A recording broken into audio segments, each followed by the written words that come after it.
नमस्कार दोस्तों, स्वागत है आपका आरएसवर्स यूट्यूब चैनल पर, जहां मिलती है मैजिकल कहानियां, जबरदस्त एक्शन और रोमांच से भरी कहानियां। अगर आपको स्टोरी पसंद आए तो लाइक, शेयर, सब्सक्राइब और कमेंट में हमें बताएं।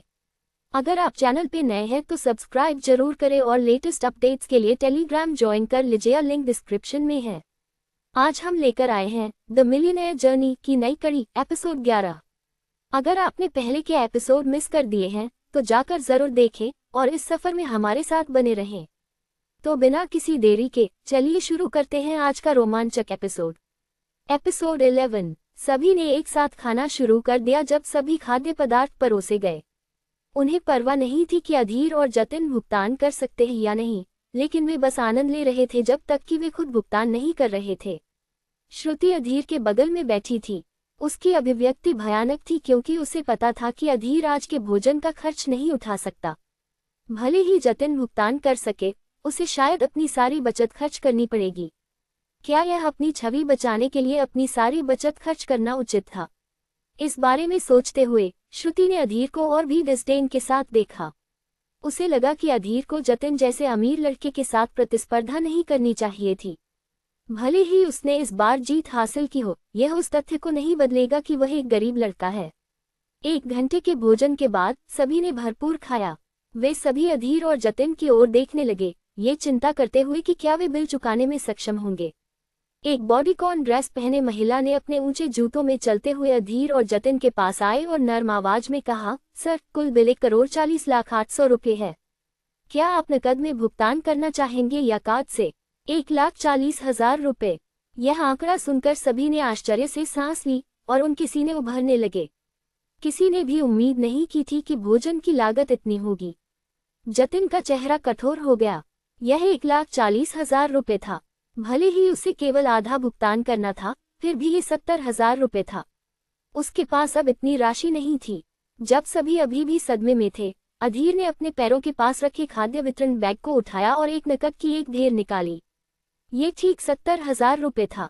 उन्होंने अधीर के खाद्य वितरण बैग के अंदर बैंक नोटों को देखकर आश्चर्य से सांस ली। हे भगवान, एक पूरा बैग बैंक नोटों का!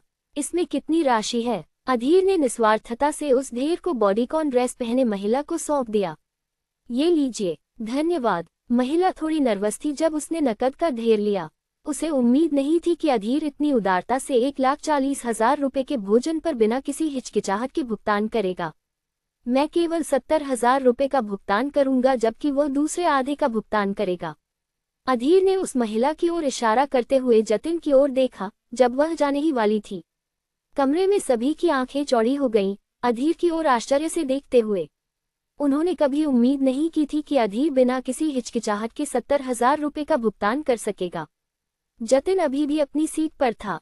उसकी पीठ पर ठंडी पसीने की बूंदें बह रही थीं क्योंकि उसे नहीं पता था कि क्या करना है। बिल्कुल, महिला ने सिर हिलाया, फिर उसने जतिन की ओर देखा। क्या आप नकद में भुगतान करना चाहेंगे या कार्ड से? जतिन का मन सुनकर खाली हो गया। उसने पहले ही अनुमान लगा लिया था कि ब्रैसरी एलसी बर्नार्डिन में खाने का खर्च बहुत होगा। इसलिए जतिन ने बाहर जाने से पहले एक दोस्त से 20,000 रुपये उधार लिया था। अपने 20,000 रुपये के साथ मिलाकर उसके पास केवल 40,000 रुपये थे। जतिन ने नहीं सोचा था कि भोजन की लागत 1,40,000 रुपये होगी। मुझे 1 सेकंड दीजिए, मुझे एक कॉल करनी है, जतिन ने हकलाते हुए कहा और फिर उसने अपना फोन उठाया और डायल करने लगा। बाहर खाने जाने से पहले सभी ने सोचा था कि वह व्यक्ति जो भुगतान करने में असमर्थ होगा वह अधीर होगा, न कि जतिन। बॉडीकॉन ड्रेस पहने महिला को पता था कि जतिन मदद के लिए कॉल कर रहा है, इसलिए उसने कुछ नहीं कहा और कैशियर की ओर बढ़ गई। कुछ मिनटों बाद महिला वापस आए और अधीर को एक रसीद दी और धीरे से कहा, यह आपकी रसीद है, सर। अधीर ने स्वीकृति में सिर हिलाया। फिर उसने खाद्य वितरण बैग उठाया और निजी कमरे से बाहर चला गया। जतिन आज बिल चुकाने में सक्षम होगा या नहीं, ये उसकी चिंता नहीं थी और वह जानना भी नहीं चाहता था। जब जयंत, मनीष और अनुष्का ने देखा कि अधीर जा रहा है तो वे जल्दी से उसके पीछे भागे। हमारे लिए रुको, अधीर! जयंत ने चिल्लाया जब वह निजी कमरे से बाहर दौड़ा। अधीर ने जयंत की ओर मुस्कुराते हुए देखा और पूछा, क्या हुआ? तुम्हारे पास वह पैसा कहाँ से आया? क्या यह इसलिए है क्योंकि श्रुति ने तुमसे ब्रेकअप किया? जयंत ने चिंता के साथ पूछा। इसका श्रुति से कोई लेना देना नहीं है। अधीर ने हल्की मुस्कान के साथ कहा, मैंने 2 दिन पहले लॉटरी जीती थी, इसलिए अब मेरे पास कुछ पैसे हैं। वह अपनी पहचान उजागर नहीं करना चाहता था, इसलिए उसने एक बहाना बनाया। कोई आश्चर्य नहीं, अनुष्का ने सिर हिलाया और अपने ठोड़ी को खरोंचते हुए सोचा, चूंकि तुम्हारे पास पैसे हैं तो तुम अपने लिए बेहतर कपड़े क्यों नहीं खरीदते या उन्हें अधिक महत्वपूर्ण चीजों के लिए इस्तेमाल करते? क्यों पैसे बर्बाद कर रहे हो सबको खाने के लिए आमंत्रित करने में? मैंने इसके बारे में इतना नहीं सोचा, अधीर ने उसे मुस्कुराते हुए जवाब दिया। कोई आश्चर्य नहीं कि तुम्हारे पास सबको खाने के लिए आमंत्रित करने के लिए पैसे हैं, मनीष ने कहा। क्या और कुछ है? अगर नहीं तो मैं अब जाऊंगा। अधीर को डर था कि उसकी कहानी का भंडाफोड़ हो जाएगा। वैसे अधीर, हमारी कक्षा का एक व्हाट्सएप चैट ग्रुप है, मैं सोच रही थी कि तुम्हें आमंत्रित करूं। अनुष्का ने अपनी जेब से अपना आईफोन निकालते हुए कहा। ओह, अधीर ने एक पल के लिए संकोच किया और हेल्पलेसली उसकी ओर देखा। मैंने अभी तक व्हाट्सएप डाउनलोड नहीं किया है, मुझे कल नया फोन मिलने पर जोड़ लेना। ठीक है, अनुष्का ने सिर हिलाया, लेकिन उसने ज्यादा कुछ नहीं कहा। अधीर फिर मुड़ा और रेस्तरां से बाहर चला गया। जयंत और मनीष ने अधीर को पीछे से आश्चर्य से देखा। भले ही अधीर ने कहा कि उसने लॉटरी जीती है, वे महसूस कर सकते थे कि वर्तमान अधीर पहले से बहुत अलग था। सुप्रीम प्राइवेट डाइनिंग रूम के अंदर जतिन ने लगभग सभी अपने दोस्तों को बुलाया, लेकिन उनमें से कोई भी उसे पैसे उधार देने के लिए तैयार नहीं था। सफेद ड्रेस पहने महिला को पता था कि जतिन के पास भुगतान करने के लिए पैसे नहीं हैं, इसलिए उसने दरवाजे पर खड़े सुरक्षा गार्डों को बुलाया ताकि वे जतिन पर नजर रख सकें। अगर जतिन आज पैसे नहीं दे सका तो वे उसे वहां से जाने नहीं देंगे। जल्दी करो, कोई तरीका सोचो जतिन, श्रुति ने दरवाजे पर सुरक्षा गार्डों को देखकर नर्वस होकर कहा। चिंता मत करो, मैं अपने पिता को कॉल करूंगा और उनसे पैसे ट्रांसफर करने के लिए कहूंगा। जतिन अब कुछ नहीं कर सकता था, उसने कभी उम्मीद नहीं की थी कि आज चीजें इस तरह से होंगी। न केवल वह अधीर को अपमानित करने में असफल रहा, बल्कि उसने अपने सहपाठियों के सामने भी अपनी छवि खो दी। मैं लेडीज रूम जा रही हूँ, श्रुति ने फिर अपना हैंडबैग उठाया और बाहर चली गई। मैं भी जा रही हूँ, मैं और लिली ने एक साथ कहा और वे भी निजी कमरे से बाहर चली गईं, जैसे कि उन्हें डर था कि जतिन उनसे पैसे उधार ले लेगा। 3 लड़कियां लेडीज रूम में थीं। मैं ने अपना मेकअप सेट निकाला, जिंग में देखा और अपने मेकअप को ठीक करने लगी। श्रुति, मैं, क्या तुम दोनों ने देखा कि अधीर कितना बदल गया है? वह $70,000 खर्च कर सकता है और सभी को डिनर पर बुला सकता है, और उसके खाद्य वितरण बैग में बहुत सारा पैसा लगता था। लिली ने अपने हाथ धोते हुए धीमी आवाज में कहा। तो क्या हुआ अगर उसने सभी को डिनर पर बुलाया? क्या वह अभी भी एक खाद्य वितरण वाला नहीं है? मेरे हिसाब से वह बस दिखावा करना चाहता था और श्रुति के सामने बेहतर महसूस करना चाहता था जब उसे छोड़ दिया गया, मैंने तिरस्कार से कहा। मैंने उस समय एक गरीब लड़के जैसे अधीर के साथ डेटिंग करके अंधी थी। जब भी मैं इसके बारे में सोचती हूँ, मुझे वास्तव में पछतावा होता है। उसने हमें डिनर पर बुलाने के लिए अपनी पूरी साल की बचत खर्च की। मुझे लगता है कि उसने एक लोन लिया होगा। मुझे बस यह नहीं पता कि अधीर क्या सोच रहा है, श्रुति ने भी तिरस्कार के साथ कहा। बिल्कुल, वह एक बड़ा दिखावा करने वाला है। लिली का मुंह चिढ़ गया। स्मैक, तभी एक गोरा आदमी अंदर आया और श्रुति के बट पर थप्पड़ मारा। वह बहुत नशे में लग रहा था। हे खूबसूरत, क्यों न हम वहां एक पे लें ताकि हम एक दूसरे को बेहतर जान सकें। श्रुति की ड्रेस एक खुली स्ट्रैप कैमी थी, जिसमें उसके कंधे दिखाई दे रहे थे। सबसे आकर्षक हिस्सा उसका पूरा बस्ट था। कोई भी सामान्य आदमी ऐसी दृश्यता का विरोध नहीं कर सकता। बट पर थप्पड़ खाने के बाद श्रुति घूम गई और आदमी को एक अच्छा थप्पड़ दिया। आईने में देखो, तुम्हारे जैसे किसी को मुझे पे के लिए आमंत्रित करने का सोचना भी नहीं चाहिए। मेरा समय बर्बाद मत करो। जतिन के साथ रहने के बाद श्रुति की सोच में विस्तार हुआ था और उसने एक गर्म स्वभाव भी हासिल कर लिया था। खासकर जब अधीर ने सभी को डिनर पर बुलाया और उसका भुगतान किया तो वह बहुत परेशान थी। अब जब किसी ने उसे छुआ था तो वह और अच्छा व्यवहार नहीं करने वाली थी। गोरा आदमी थप्पड़ खाने के बाद स्टन रह गया। फिर उसने अपने चेहरे पर हाथ रखा और चिल्लाया, बिच, मेरी दयालुता को कमजोरी मत समझो। आह! गोरा आदमी दर्द में चिल्लाया जब उसने अपने क्रोच को पकड़ा और घुटनों के बल गिर गया। श्रुति ने उसके ध्यान न देने पर उसके क्रोच में अपने ऊंचे हील से एक अच्छा किक मारा। अपनी आंखें रगड़ो ताकि अगली बार तुम साफ देख सको। मैं कोई ऐसी नहीं हूं जिसे तुम छेड़ सको, श्रुति ने चिल्लाते हुए कहा और तुरंत बाहर चली गई। तुम्हारे जैसे गंदे बिचारियों को श्रुति को पे के लिए आमंत्रित करने की हिम्मत है? तुम अधीर के समान ही घिनौने हो। मैं ने गोरे आदमी को तिरस्कार भरी नजर से देखा और वहां से चली गई। बिचेस, तुम तीनों को बेहतर ध्यान रखना चाहिए, गोरा आदमी चिल्लाया जबकि वह जमीन पर घुटनों के बल बैठा था, दर्द में अपने क्रॉच को पकड़े हुए। श्रुति, मैं और लिली ने उसे गंभीरता से नहीं लिया और सीधे निजी कमरे में वापस चली गईं। जब वे लौटी तो श्रुति ने देखा कि जतिन अभी भी अपने पिता से फोन पर बात कर रहा था। वह ये भी सुन सकती थी कि जतिन का पिता उसे डांट रहा था। यह एक निराशाजनक दृश्य था, इसलिए सभी ने सिर झुका लिया और कुछ नहीं कहा। श्रुति जानती थी कि जतिन इस समय खराब मूड में है, इसलिए उसने उसे यह नहीं बताया कि उसे छेड़ा गया था। 20 मिनट बाद जतिन का पिता कार से ब्रैसरी ले बर्नार्डिन पहुंचा। जब जतिन ने अपने पिता की कार देखी तो वह अपने पिता के पास दौड़ा। पापा, मुझे, एक मध्यवर्गीय आदमी कार से बाहर निकला और जतिन के चेहरे पर थप्पड़ मारा। स्मैक। फिर उसने जतिन को घूरते हुए डांटा, तुम्हें लगता है तुम कौन हो? 70,000 रुपये का भोजन। जब हम घर पहुंचेंगे तो मैं तुम्हें एक सबक सिखाऊंगा। अन्य सहपाठियों ने जतिन की ओर हेल्पलेसली देखा। उन्होंने जतिन को इतना समय से जाना था और उन्होंने कभी नहीं देखा था कि जतिन इतना शर्मिंदा हो। सभी के सामने अपने पिता द्वारा थप्पड़ खाने के बाद जतिन इससे ज्यादा अपमानित महसूस नहीं कर सकता था। उसने इसका सारा दोष अधीर पर डाल दिया। अगर अधीर न होता तो वह इतना शर्मिंदा नहीं होता। अधीर ने ब्रेकअप से पहले श्रुति पर अपना सारा पैसा खर्च कर दिया था, इसलिए उसका मोबाइल फोन एक पुराना एंड्रॉयड था जो केवल फोन कॉल कर सकता था और जब भी उसने व्हाट्सएप डाउनलोड करने की कोशिश की वह क्रैश हो जाता था। अनुष्का ने अभी अभी अधीर को याद दिलाया, इसलिए प्राइम रेस्टोरेंट से निकलने के बाद उसने एप्पल स्टोर से लेटेस्ट आईफोन खरीदा। आईफोन की कीमत अब उसके पास जो भी था उसके मुकाबले बहुत कम थी।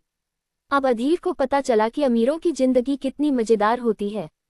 आधे घंटे बाद अधीर अपनी इलेक्ट्रिक बाइक पर सवार होकर अपने किराए के घर लौट आया, लेकिन जैसे ही उसने चाबी को ताले में डाला वह हिचकिचा गया।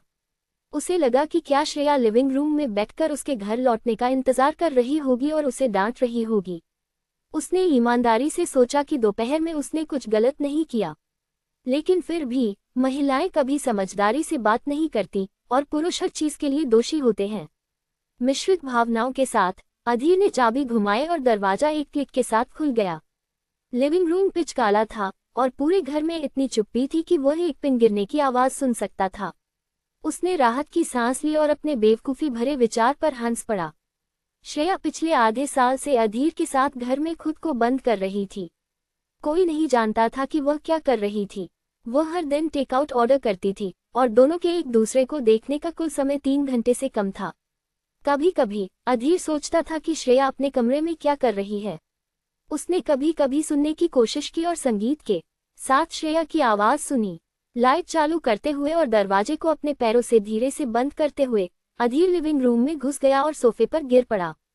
आज कई महत्वपूर्ण चीजें तेजी से हुई थीं, जिससे वह थका हुआ और निराश महसूस कर रहा था। थोड़ी देर आराम करने के बाद उसने खुद को उठाया, अपने कमरे में गया, एक साफ कपड़ों का सेट निकाला और बाथरूम में चला गया। 10 मिनट बाद अधीर एक बार टॉवल में लिपटा हुआ और अपने बालों को पोंछते हुए बाथरूम से बाहर आया, जो श्रेया के कमरे के ठीक बगल में था। जैसे ही अधीर उसके कमरे के बाहर से गुजरा, उसने श्रेया की आवाज सुनी और वह सुनने के लिए रुक नहीं सका। श्रेया का कमरा शोर से भरा था और जोरदार संगीत ने अधीर को असहज कर दिया। ये श्रेया की आवाज को भी डूबा रहा था। थोड़ी देर सुनने के बाद वह केवल टिप्स, लड़के और फॉलो जैसे शब्द सुन सका। जिज्ञासा ने उसे मार डाला। अधीर खुद को रोक नहीं सका क्योंकि वह जानना चाहता था कि श्रेया क्या कर रही है। ये सवाल उसे हमेशा परेशान करता था। वह न तो काम पर जाती थी और न ही क्लास में, बल्कि पूरे दिन अपने कमरे में कंप्यूटर पर बैठी रहती थी। उसकी उच्च मासिक खर्चे के साथ सभी ब्रांडेड हैंडबैग, कॉस्मेटिक्स, वर्साचे और डोल्से और गब्बाना, जो कोई बजट ब्रांड नहीं थे। लेकिन ये सब छोड़कर किराया अकेले $2000 प्रति माह था, जो सामान्य सफेद कॉलर श्रमिकों के लिए वहन करने योग्य नहीं था। चूंकि श्रेया कुछ नहीं कर रही थी, वह खुद को कैसे सपोर्ट कर रही थी। उसने अभी जो कुछ सुना उसे याद करते हुए एक विचार उसके मन में आया, क्या श्रेया एक कैमगर्ल थी? अधीर को कैमगर्ल शब्द से सबसे अधिक परिचित था। एक साधारण व्यक्ति के रूप में अधीर अक्सर विभिन्न वेबसाइटों पर जाता था ताकि अपनी युवा जिज्ञासा को शांत कर सके। कुछ लाइव स्ट्रीमिंग ऐप्स में कैमगर्ल होती हैं। जब तक कोई भुगतान करता है, वह कैमगर्ल के साथ बातचीत कर सकता है, उनसे नाचने, गाने या गंदे संवाद करने के लिए कह सकता है। जब कोई उनके साथ परिचित हो जाता है, तो वह उन्हें डिनर पर ले जा सकता है और फिल्म देख सकता है। निजी तौर पर वे अपने शीर्ष समर्थकों के साथ भी बातचीत कर सकती हैं, उन्हें सेल्फी, वीडियो या कुछ विशेष चीजें भेज सकती हैं जो उनके शीर्ष प्रायोजकों के लिए होती हैं। सीधे शब्दों में कहें तो ये लाइव स्ट्रीमिंग ऐप्स कुछ देशों की वयस्क वेबसाइटों के समान होते हैं। जो कपड़े वे पहनती हैं और जो शब्द वे कहती हैं, वे सभी अत्यधिक सुझावात्मक और चुलबुले होते हैं, बस नग्नता से एक कदम दूर। जब अधीर ने श्रेया की आवाज सुनी तो वह एक उच्च पर था, सोचते हुए कि शायद श्रेया उस तरह की कैमगर्ल थी। कैमगर्ल मुख्य रूप से दर्शकों से टिप्स और विज्ञापन आय पर निर्भर करती हैं, और श्रेया खूबसूरत थी और सेक्सी कपड़े पहनती थी। अगर वह एक कैमगर्ल थी तो उसकी आय निश्चित रूप से कम नहीं होगी। अधीर ने अपनी नाक को रगड़ते हुए साइड किया। इस दुनिया में क्या गलत है? सुंदर लड़कियां अपने शरीर को बेच रही हैं या अमीर बच्चों को लुभा रही हैं? क्या वे खुद को सपोर्ट करने के लिए एक सही नौकरी नहीं ढूंढ सकती? अधीर ने एक कमजोर और निराश आवाज में चिल्लाया। श्रुति ने एक अमीर बच्चे के लिए खुद को छोड़ दिया था, और अब उसकी सहभोगिनी भी वही असुंदर काम कर रही थी। ऐसा लग रहा था कि हर खूबसूरत लड़की को आरामदायक जीवन जीने के लिए कुछ गलत तरीके अपनाने पड़ते हैं। फिर उसने अपने बारे में सोचा। 3 साल तक एक फूड डिलीवरी वाले के रूप में काम करने के बाद दिन प्रतिदिन उसने महसूस किया कि उसने व्यर्थ में जीवन बिताया है। तभी दरवाजा जोर से खुला। श्रेया अपने कमरे से बाहर आए और अधीर से टकरा गई। श्रेया चौंकी, एक कदम पीछे हट गई और अधीर को संदेह से घूरने लगी। तुम यहाँ खड़े होकर क्या कर रहे हो? अधीर भी चौंका, उसे उम्मीद नहीं थी कि श्रेया उस समय बाहर आएगी। उसकी नज़र श्रेया पर पड़ी, केवल ये देखने के लिए कि वह कूल्हे तक की तंग हॉट पैंट पहने हुए थी, जो इतनी तंग थी कि वह लगभग उसकी जांघों के बीच में धंस गई थी। उसकी ऑफ वाइट, शरीर को गले लगाने वाली टेक्सचर्ड स्ट्रैप टी शर्ट ने उसकी गोरी और भरपूर छाती का आधा हिस्सा दिखा दिया था। अधीर ने कठिनाई से निगलते हुए शांत रहने का नाटक किया। खैर, मैं अभी शॉवर से बाहर आया हूँ। अधीर ने बोलते बोलते अपने बेडरूम में वापस लौट आया। श्रेय ने अधीर को पीछे से संदेह से देखा। जब तक अधीर अपने कमरे में नहीं चला गया, तब तक उसे याद आया कि उसे बाथरूम जाना था। उसने ज्यादा नहीं सोचा और बाथरूम में दौड़ गई। यह एक नजदीकी कॉल था। अपने कमरे में वापस आकर अधीर ने जल्दी से दरवाजा बंद किया और उस पर लीन होकर राहत की गहरी सांस ली। ईमानदारी से कहे तो श्रेया ने जब अचानक बाहर आई तो उसे सच में चौंका दिया। अगर उसे पता चलता कि वह उसके कमरे में झांक रहा था तो वह उसे वहीं मार देती। अधीर ने सिर हिलाया, तौलिया फेंका और बिस्तर पर लेटकर अपने फोन से खेलने लगा। चूंकि उसने अभी फोन खरीदा था, उसे उन ऐप्स को इंस्टॉल करना था जिनका वह आमतौर पर उपयोग करता था। समय होने पर उसने पहले ट्विच डाउनलोड किया, सोचते हुए कि वह एक लाइव स्ट्रीम देखेगा। संयोग से जब अधीर ने ट्विच खोला तो उसे अनुशंसित चैनलों के सेक्शन में एक परिचित चेहरा मिला। वह कोई और नहीं बल्कि श्रेया थी। उत्साहित होकर अधीर ने श्रेय का प्राइवेट कैबिन नामक चैनल पर क्लिक किया। लाइव स्ट्रीम में श्रेया गा रही थी और उसकी आवाज मीठी थी। वह हाल ही में ट्विच पर आई थी। इससे पहले वह एक अन्य प्लेटफॉर्म पर लाइव स्ट्रीम कर रही थी। उसकी लाइव स्ट्रीम सामग्री साधारण थी। गाने और बातचीत के अलावा उसमें कोई स्पष्ट सामग्री नहीं थी, इसलिए उसकी लोकप्रियता ज्यादा नहीं थी। वर्तमान में लाइव स्ट्रीम देखने वाले दर्शकों की संख्या बहुत कम थी, लेकिन उसे हर दिन मिलने वाले बिट्स, दान और सब्सक्रिप्शन उसके महीने भर के खर्च के लिए पर्याप्त थे। हे खूबसूरत, क्या मैं तुम्हें फेसबुक पर जोड़ सकता हूँ? क्या तुम्हारा कोई बॉयफ्रेंड है? अगर नहीं है तो क्यों नहीं मुझे आजमाती? मुझे एक कीमत बताओ खूबसूरत। एक रात के लिए तुम कितने चार्ज करती हो? मुझे अपने फेसबुक पर जोड़ो खूबसूरत। मैं तुम्हें अपना बड़ा बेबी दिखाऊंगा। एक कैमगर्ल के रूप में श्रेया हर दिन कई अजीब दर्शकों से मिलती थी, लेकिन उसे इतने सारे लोगों के सामने गुस्सा नहीं होना था। अपने दर्शकों के साथ गुस्सा होना मतलब उन्हें खोना था और कैमगर्ल के रूप में काम करना मुश्किल हो जाता। अपने चैनल को विकसित करने के लिए श्रेया ने कुछ दर्शकों के सवालों का चयनात्मक उत्तर दिया और अपमानजनक टिप्पणियों और मांगों को नजरअंदाज किया। सौभाग्य से उसके पास कई मॉडरेटर थे जो उसके चैनल पर चैट की निगरानी करने में मदद करते थे। मैं सभी के लिए एक और गाना गाने जा रही हूँ क्योंकि मैं इस लाइव स्ट्रीम को समाप्त करने वाली हूँ, श्रेया ने मीठी मुस्कान के साथ कहा। जैसे ही वह गाना शुरू करने वाली थी, उसने देखा कि एक दर्शक, जिसके पास बैंगनी सब गिफ्ट बैच था, उसके लाइव स्ट्रीम चैनल में प्रवेश कर रहा है। मेरे लाइव स्ट्रीम चैनल में सिल्वरब्रुक के नोल्स का स्वागत है, श्रेया ने जल्दी से कहा। लेकिन उस दर्शक के लाइव स्ट्रीम चैनल में प्रवेश करने के बाद उसकी पहली चेक ने श्रेया को शर्मिंदा कर दिया।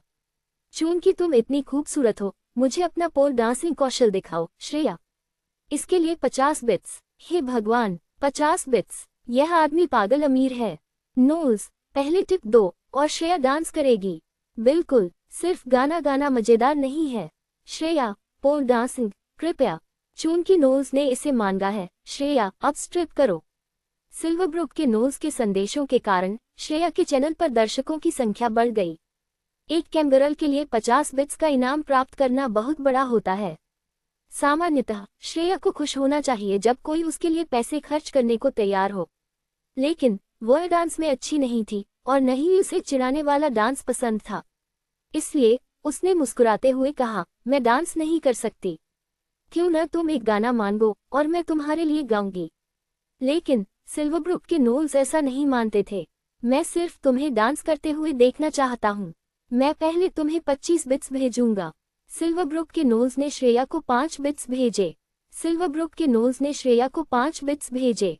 सिल्वरब्रुक के नोल्स ने श्रेया को 5 बिट्स भेजे। विशेष प्रभावों के साथ नोटिफिकेशन स्क्रीन पर चमकने लगे। शानदार अमीर आदमी, तुम मेरे आदर्श हो, तुम आदमी हो, तुम पर गर्व है। अब डांस करो, श्रेया। अमीर आदमी ने तुम्हें 25 बिट्स भेजे। Dance, dance. जब सिल्वरब्रुक के नोल्स ने श्रेया को 25 बिट्स भेजे तो दर्शकों की संख्या बढ़ गई। कुछ दर्शक जो अभी आए थे और नहीं जानते थे कि क्या हो रहा है, झुंड का अनुसरण करते हुए श्रेया से डांस करने के लिए चिल्लाने लगे। श्रेया एक मुश्किल स्थिति में थी। पहले वह डांस नहीं कर सकती थी और सिल्वरब्रुक के नोल्स के पास कुछ बुरी मंशाएं लगती थी। अगर वह डांस करती तो वह और भी मांगे कर सकता था। बिट्स के कारण हजारों दर्शक श्रेया के लाइव स्ट्रीम में आ गए। दर्शक एक उन्मादित लय में थे। कुछ अश्लील दर्शक यहाँ तक कि उससे मिनीस्कर्ट में डांस करने की मांग कर रहे थे। श्रेया ने अपने चेहरे पर एक दुखी भाव के साथ दांत पीस लिए, लेकिन वह रोने की हिम्मत नहीं कर सकती थी। पूरे ट्विच प्लेटफॉर्म पर श्रेया एक निर्दोष स्ट्रीमर थी। वह वही कर सकती थी जो अन्य कैमगर्ल करती हैं और अजनबियों के सामने अपने शरीर को दिखा सकती थी। हालांकि वह ऐसा नहीं कर सकती थी। श्रेया जानती थी कि अगर उसने ऐसा किया तो उसे बहुत सारे टिप्स मिलेंगे, लेकिन वह अपने सिद्धांतों के खिलाफ कुछ नहीं करना चाहती थी। जैसे ही दर्शक बू कर रहे थे, अधीर ने एक चेक भेजी जिसने उसे तुरंत सार्वजनिक दुश्मन बना दिया। तुम सब जैसे गंदे लोगों के लिए एक लड़की को इस तरह परेशान करना क्या इतना मर्दाना है? यहाँ बहुत सारी चैट्स के बीच एक दर्शक जल्द ही अन्य दर्शकों के हमले का शिकार बन गया।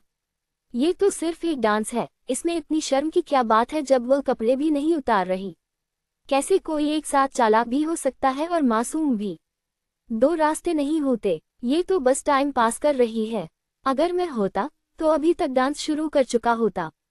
नया अकाउंट और चेयर बैच भी नहीं। बस चुप हो जा और निकल ले। नोल्स ने श्रेया को बिट्स भेजे हैं ताकि वह डांस करे। अगर तुम्हें पसंद नहीं तो तुम भी बिट्स भेजो, गरीब इंसान।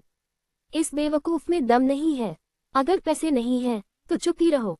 बिट्स की वजह से श्रेया के लाइव स्ट्रीम चैनल में अलग अलग तरह के लोग थे, जिनमें ट्रोल भी शामिल थे। जैसे ही उन्होंने एक नए अकाउंट को बोलते हुए देखा जो उनके हिसाब से कुछ भी दान नहीं कर रहा था, वे गुस्से में आ गए और उसे निशाना बनाकर ट्रोल करने लगे। श्रेया ने देखा कि एक दर्शक उसके पक्ष में बोल रहा था, जिससे वह भावुक और दुखी महसूस करने लगी। श्रेया ने जल्दी से सभी को रोकने की कोशिश की। बस करो दोस्तों, मैं आप सभी का मेरी लाइव स्ट्रीम पर आने और समर्थन करने के लिए धन्यवाद करती हूँ। जो भी मेरे लिए बोल रहा है उसका भी शुक्रिया, लेकिन मैं पोल डांस नहीं कर सकती। कमरे के अंदर अधीर ने अपने फोन पर यह सब पढ़ा और उसका चेहरा गहरा होता गया।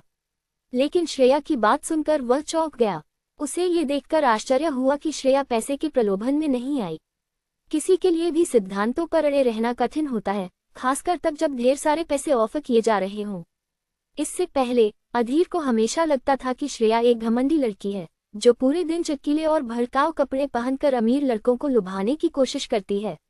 लेकिन अब उसे एहसास हुआ कि श्रेया बाहर से जितनी बोल्ड दिखती थी अंदर से उतनी ही सुलझी और सिद्धांतों वाली थी।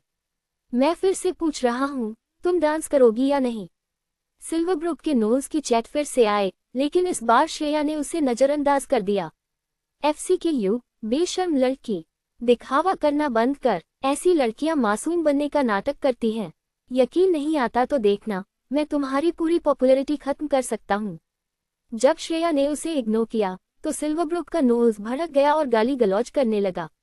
श्रेया का चेहरा बदल गया। उसने गुस्से में दांत भींचते हुए कहा, अपनी भाषा पर ध्यान दो नोज। मैं तुम्हारे समर्थन की आभारी हूँ, लेकिन अगर तुम्हें मेरा कंटेंट पसंद नहीं है तो तुम यहाँ से जा सकते हो। ठीक है, आशा है कि तुम्हें इसका पछतावा नहीं होगा। चलो दोस्तों, दूसरी स्ट्रीमर के पास चलते हैं, बहुत हॉट है। ये कहते हुए सिल्वरब्रुक का नोज चैनल छोड़कर चला गया। कुछ ही देर बाद होम पेज पर एक मैसेज आया। सिल्वरब्रुक के नोज ने रैबिट जायंट को 50 बिट्स दिए। इस लाइव स्ट्रीम में जाने के लिए यहाँ क्लिक करें। इसके बाद श्रेया की पॉपुलैरिटी तेजी से गिरने लगी। उसके दर्शक 30,000 से घटकर केवल 100 रह गए। जब उसने देखा कि उसके दर्शक उसे छोड़कर जा रहे हैं तो उसकी आंखें भर आईं, लेकिन उसने कुछ नहीं कहा और गाना गाना जारी रखा। सिर्फ 1 मिनट में उसके लाइव स्ट्रीम पर दर्शकों की संख्या घटकर 12 रह गई। जब उसने इस हालत को देखा तो उसका दिल टूट गया। वह अपने आंसू नहीं रोक पाए और उसकी आंखों से आंसू बहने लगे। सीन ने श्रेयास प्राइवेट कैबिन को 100 बिट्स भेजे। इस लाइव स्ट्रीम में जाने के लिए यहाँ क्लिक करें। स्क्रीन पर एक बड़ा बैनर चमका। 100 बिट्स की टिप देखकर सभी दर्शक चौंक गए। 1 बिट का मतलब था 1000 रुपए, यानी 100 बिट्स का मतलब हुआ 1 लाख रुपए। और यह 100 बिट्स देने वाला कोई और नहीं बल्कि वही नया यूजर था। श्रेया ने जब स्क्रीन पर 100 बिट्स देखे तो वह अविश्वास में पड़ गई। उसे कभी सपने में भी उम्मीद नहीं थी कि कोई उसे 1 लाख रुपए की टिप दे सकता है।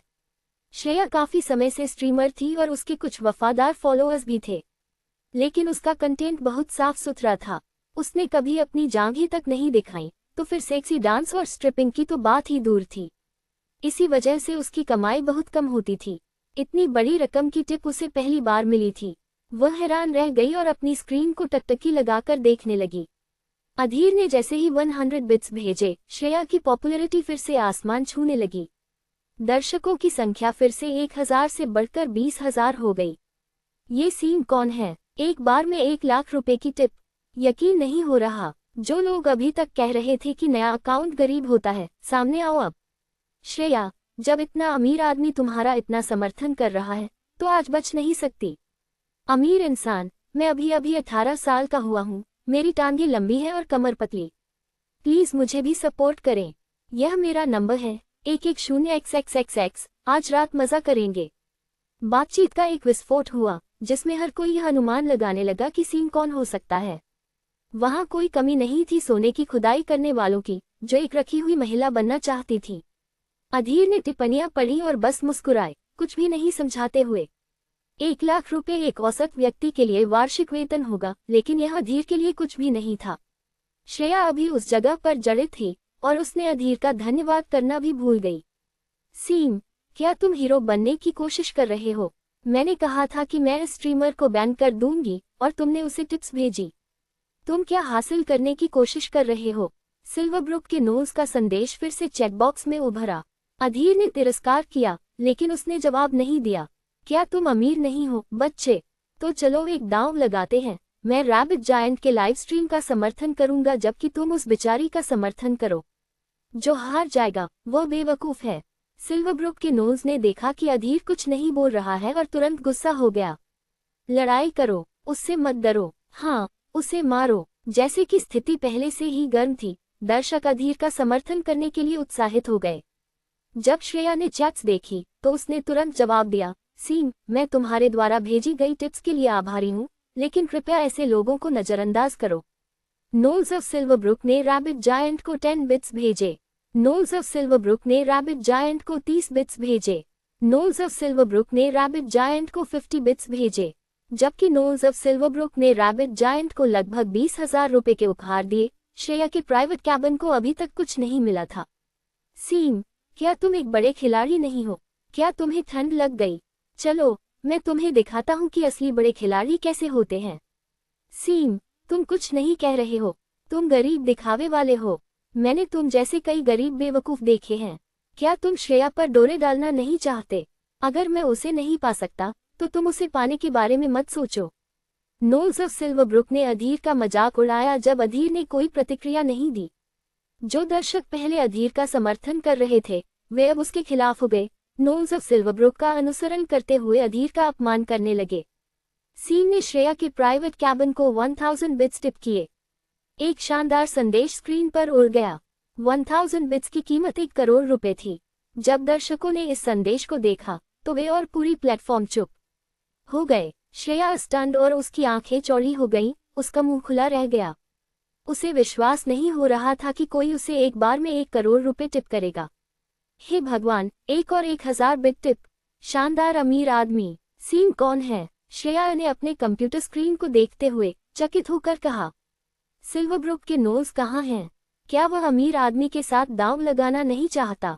नोल्स, तुम चुप क्यों हो? आओ, अब ठंड मत लगाओ, टिप देना जारी रखो। नोल्स ऑफ सिल्वरब्रुक, जिसने पहले अधीर का मजाक उड़ाया था, अब अधीर द्वारा 1 करोड़ रुपए की टिप देने के बाद बिना किसी निशान के गायब हो गया। इस बीच अधीर ने टिप देने के बाद अपने फोन को लगातार कंपन करते हुए पाया। असंख्य स्ट्रीमर ने उसे निजी संदेश भेजे। कुछ ने तो अत्यधिक स्पष्ट सामग्री की तस्वीरें भी भेजी जिसमें लगभग आधा उनका बस दिखाई दे रहा था। हालांकि अधीर को कोई लालच नहीं आया। सीन, धन्यवाद बहुत। तुम्हारा फेसबुक अकाउंट क्या है? मैं तुम्हें दोस्त के रूप में जोड़ना चाहूंगी, श्रेया ने भावुक होकर कहा। वह अब पहले की तरह अलूफ नहीं दिख रही थी, बल्कि और भी खूबसूरत लग रही थी। कोई बात नहीं, मैं अब सोने जा रहा हूँ। अलविदा। अधीर ने चैट संदेश भेजने के बाद ट्विच से बाहर निकलकर सोने की तैयारी की। बिस्तर पर लेटते हुए उसने अपने पिछले वर्षों के जीवन के बारे में सोचा। अधीर ने 3 साल तक एक फूड डिलीवरी वाले के रूप में कड़ी मेहनत की ताकि वह श्रुति और खुद का समर्थन कर सके, और उसने अनगिनत अपमान और तिरस्कार सहा। लेकिन अब वह आखिरकार ऊंचाई पर पहुंच गया था और वह उन सभी को उनकी गलतियों का भुगतान कराएगा जिन्होंने उसका अपमान किया था। क्या तुम अमीर लोगों को पसंद नहीं करती, श्रुति? अगर तुम मुझसे ब्रेकअप नहीं करती तो तुम दुनिया की सबसे अमीर लड़की होती। लेकिन अब ये सब बहुत देर हो चुकी है, अधीर ने धीरे से अफसोस करते हुए कहा। ठक ठक ठक। तभी किसी ने दरवाजे पर दस्तक दी। कौन है? अधीर ने स्वाभाविक रूप से पूछा। लेकिन घर में केवल श्रेया ही थी। क्या तुम सो रहे हो, अधीर? निश्चित रूप से श्रेया की मीठी आवाज दरवाजे के बाहर से आई। रात का समय है। श्रेया इस समय मुझसे क्यों मिलना चाहती है? क्या उसे पता चल गया कि मैं सीन हूँ? अधीर ने अपने मन में सोचा। फिर उसने दरवाजे की ओर कहा, अभी नहीं। क्या तुम्हें कुछ चाहिए? मेरे कमरे में आओ, मेरे पास तुम्हारे लिए कुछ है। श्रेया ने फिर अपने कमरे में लौट गई। उसके पास मेरे लिए कुछ है। वह क्या कर रही है? अधीर ने श्रेया की बात सुनकर हैरान होकर कहा। थोड़ी देर सोचने के बाद उसने कपड़े पहने, दरवाजा खोला और बाहर निकल गया। श्रेया बहुत खूबसूरत थी। भले ही वह कुछ गलत कर रही हो, उसके पास खोने के लिए कुछ नहीं था। अधीर ने दरवाजे पर कुछ बार खटखटाया तो श्रेया मुस्कुराते हुए दरवाजा खोलने आई।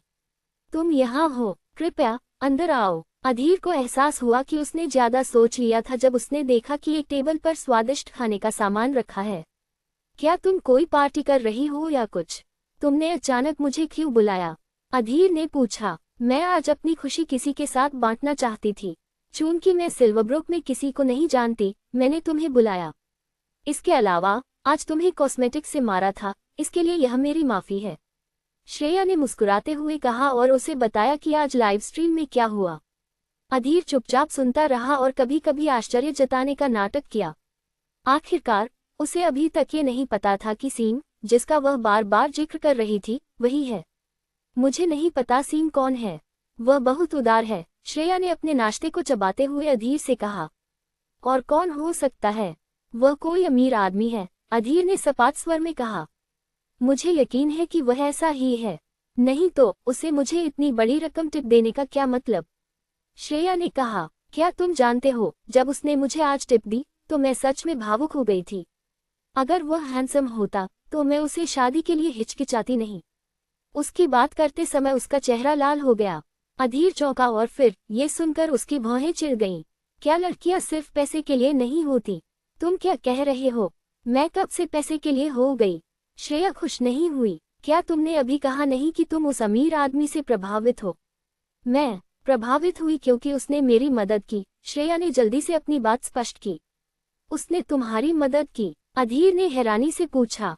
हाँ, हाई स्कूल से ग्रेजुएट होने के बाद मैं घर छोड़कर अकेले सिल्वरब्रुक आई। मेरे पास कोई कौशल नहीं था और मैं महीने में केवल 2 या 3 हजार रुपये कमा सकती थी। अपने आप को सपोर्ट करने के लिए मैंने स्ट्रीमर बनने का फैसला किया। लेकिन मैंने कभी भी अपनी गरिमा और शरीर को पैसे के लिए नहीं बेचा। मेरे पास अपने सिद्धांत हैं। लोग मुझे ऑनलाइन गालियां देते हैं और कहते हैं कि मैं एक वेश्या हूं। जब तक मैंने सीन से नहीं मिला तब तक कोई भी मेरे लिए नहीं बोला। वह ऑनलाइन मेरी मदद करने वाला पहला व्यक्ति है। श्रेया की आवाज में भावनाएं थीं। तो तुमने घर क्यों छोड़ा? अधीर ने एक पल के लिए हैरान होकर पूछा। कुछ नहीं, श्रेया ने औपचारिक जवाब दिया। बस मेरे बारे में बात मत करो। तुम क्या करते हो? मुझे तो तुम्हारे काम के बारे में कुछ नहीं पता। अधीर ने संक्षेप में अपना परिचय दिया और श्रुति के बारे में बताया। श्रेया की स्थिति अधीर की तरह थी क्योंकि वे दोनों इस व्यस्त महानगर में अकेले थे। श्रेया शायद अधीर से बेहतर कर रही थी, लेकिन उनके बीच बहुत कुछ समान था और कई सामान्य विषय साझा थे। श्रेया ने अधीर को अपने बारे में और बताया और अधीर ने ध्यान से सुना। ये रात के 1 बजे तक चला, जब वह अपने कमरे में लौटकर सो गया। सुबह के 10 बजे अगले दिन बिस्तर से उठने और ताजगी महसूस करने के बाद अधीर अपनी इलेक्ट्रिक बाइक पर निकला। पिछले आधे साल में उसने अपने लिए कपड़े नहीं खरीदे थे क्योंकि उसे तब श्रुति का समर्थन करना था। इसलिए एक पीली टी शर्ट ही उसकी दिनभर की पहनावा थी और उसके कॉलेज के दोस्तों ने उसका मजाक उड़ाया। इसलिए जब उसने सुबह उठकर अपनी पुरानी यूनिफॉर्म देखी तो उसने सिल्वरब्रुक के सबसे बड़े शॉपिंग मॉल में जाकर अपने लिए कुछ अच्छे कपड़े खरीदने का फैसला किया। मॉल पहुंचने पर अधीर ने एक डिजाइनर कपड़ों की दुकान में सीधे प्रवेश किया। सेल्स गर्ल ने अधीर को नीचा नहीं दिखाया, बल्कि उसे उत्साह से सेवा की। उसने हर कपड़ों की शैली में एक सेट चुना, कुल मिलाकर 5 सेट कपड़े, जिसकी कीमत लगभग 30,000 रुपये थी। लेकिन ये राशि अब अधीर के लिए कुछ नहीं थी। बिल चुकाने के बाद उसने एक सेट अपने लिए रखा और बाकी सेट्स को अपने किराए के स्थान पर भेजने के लिए कहा। फिर वह कपड़ों के साथ फिटिंग रूम में गया और बदल गया। कपड़े आदमी को बनाते हैं, कहावत इससे बेहतर नहीं हो सकती। अधीर बिल्कुल भी आकर्षक नहीं था और वह पुरुषों के आकर्षण से भरा हुआ था। बस पहले जो डिलीवरी यूनिफॉर्म उसने पहना था उसने उसकी आकर्षण को छिपा दिया था, जिससे वह कूल नहीं लग रहा था। लेकिन अब जब उसने कुछ डिजाइनर कपड़े पहने तो वह एक बदले हुए व्यक्ति की तरह लग रहा था। अगर किसी आदमी का आकर्षण कुछ मूल्य रखता है तो वर्तमान अधीर अपनी सुंदरता से पूरी दुनिया की जनसंख्या को खिला सकता था। कोई शक नहीं कि अधीर अब अमीर था क्योंकि उसने एक बार में 30,000 रुपये खर्च किए थे। उसके आकर्षक रूप के साथ उसने सेल्स गर्ल का दिल पूरी तरह से जीत लिया था। उसकी आंखों में तारे थे और जब वह बाहर निकला तो उसने अधीर को आंख मारी। अधीर ने एक गहरी सांस ली जब वह फैशन स्टोर से बाहर निकला। उसने अपने जीवन में कभी भी पैसे खर्च करने का ऐसा अच्छा अनुभव नहीं किया था, बिना किसी हिचकिचाहट के 30,000 रुपये खर्च करना। इससे पहले अगर उसने कुछ 100 रुपये खर्च किए होते तो उसे बहुत बुरा लगता, लेकिन अब वह खुद को रोक नहीं सका। अब उसके पास खुद को लाड़ प्यार करने का हक था। तुम कहाँ हो अधीर? काउंसलर की क्लास थोड़ी देर में शुरू होने वाली है, तुम अभी तक क्यों नहीं आए? जैसे ही अधीर फैशन स्टोर से बाहर निकल रहा था और विश्वविद्यालय की ओर दौड़ने के लिए तैयार हो रहा था, उसे जयंत का फोन आया। मैं रास्ते में हूँ, अधीर ने अपना फोन निकालकर जवाब दिया। फिर उसने अपनी इलेक्ट्रिक बाइक चलाई और कैंपस की ओर बढ़ा। एक जूनियर के रूप में उसे ज्यादा क्लासेज में नहीं जाना था, सिवाय काउंसलर की, जिसमें उसे हर हाल में जाना पड़ता था। पहले अधीर काउंसलर की क्लास छोड़ने की हिम्मत नहीं करता था। दूसरी बात, काउंसलर एक वाकई आकर्षक महिला थी और वह उसे नाराज नहीं करना चाहता था। अधीर की नज़र में कॉलेज की काउंसलर एक पूरी तरह से आकर्षक महिला थी जो लोगों को मोहित कर देती थी। 10 मिनट बाद अधीर लेक्चर हॉल में पहुंचा। उस समय काउंसलर अपनी लेक्चर दे रही थी जब अधीर ने धीरे से दरवाजा खटखटाया। अंदर आओ, एक नर्म आवाज आई। अधीर ने दरवाजा खोला और सीधे अंदर चला गया। फिर उसने मंच पर खड़ी आकर्षक महिला की ओर देखा। उसने एक सफेद शर्ट पहनी हुई थी और उसके नीचे उसका भरपूर और गोल बस्ट था। उसने एक शरीर को गले लगाने वाली छोटी स्कर्ट भी पहनी थी जो उसकी कूल्हों को कसकर लपेटती थी, जिससे उसकी आकृतियां खूबसूरत और आकर्षक लग रही थी। जब उसने अपनी नजरें नीचे की ओर बढ़ाई तो उसने ऊंची एड़ी के जूतों में खूबसूरत लंबे पैरों को देखा। वह सेक्सी और आकर्षक लग रही थी। वह महिला राचेल वॉलेस थी, अधीर की कॉलेज काउंसलर। तुम देर से क्यों आए? राचेल ने अधीर को ऊपर नीचे देखते हुए पूछा और उसकी आवाज में थोड़ी नाराजगी थी। और क्या, अगर नहीं तो वह कल रात सभी को डिनर पर बुलाकर अमीर बनने का नाटक कर रहा था। अब जब उसने अपना सारा पैसा खर्च कर दिया है तो उसे फिर से खाना डिलीवर करना होगा, अंकित ने जोर से कहा। सभी लोग अंकित की बात सुनकर हंस पड़े। क्या मैंने तुमसे पूछा? तुम क्यों बीच में बोल रहे हो? राचेल ने अंकित की ओर घूरते हुए कहा और उसे डांटा। अंकित ये सुनकर तुरंत चुप हो गया।